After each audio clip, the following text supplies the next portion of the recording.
Овие денови Социјалдемократскиот сојуз од петни жили се обидува да го амнестира Бранко Црвенковски од одговорноста за криминалната приватизација. За таа цел се служат со лаги, со манипулации, праќаат деца да ја вршат таа валкана работа и подценуваат граѓаните дека сонувале, дека она што го гледале сушност и не го гледале, она што го слушале сушност и не го слушале, но се она што го направија Бранко Црвенковски и Социјалдемократскиот сојуз во времето на криминалната приватизација не може да се скрие. Фабриката зад мене, тоа е оваа фабрика, Алумина, е жив доказ за криминалот во времето на Бранко Црвенковски. Оваа фабрика, која беше гордо за Скопје, сега ја нема. Од Алумина се прехранува 750 семејства. Гигант кој произведувал и носел девизен прилив повеќе од 12 милиони евра годишно, реномирана фабрика со површина од околу 40.000 квадратни метри со проценета вредност од десетици милиони евра, беше разграбена и раскршмена во времето на Бранко Црвенковски. Вкупните долгови на скопската фабрика изнесуваа неверојатни 34 милиони евра, што е за 3 пати повеќе од вредноста на имотот.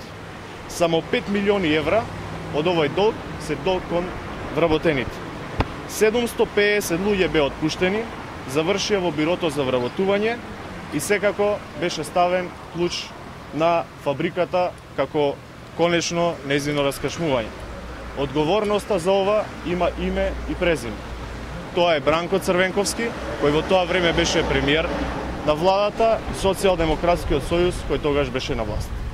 Државата, како најголем акционер на Алумина, владата на Црвенковски, тивко го аминувала постепеното пропаѓање на фабриката и тоа само за да ги прикрие можностите за расветлување на тоа пропаѓање.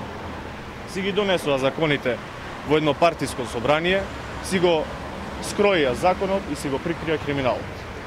Но упропостената Алумина е тука и сведочи за времето кога како резултат на владењето на Бранко Црвенковски беа затворени 674 фирми, фабрики и комбинати, од кои 154 беа големи. Кога престанаа да работат Треска, Славија, Охис, Центро, Железара, Кожара Годел, ФАС 11 октомври, Газела, кога на улица беа без работа беа оставени над 198.000 луѓе, граѓани на Република Македонија, и кога во периодот на транзицијата Бранко Црвенковски и Социјалдемократскиот сојуз обезвреднија капитал вреден повеќе од 4,6 милиарди евра. Сега сакаат да заборавиме на ова. Дали ќе заборавиме, од нас зависи. Ако СДСМ заборава, Македонија памети. Македонија никогаш нема да заборави што стори Бранко Црвенковски, како се грижеше за Република Македонија кога беше на власт. Благодарам.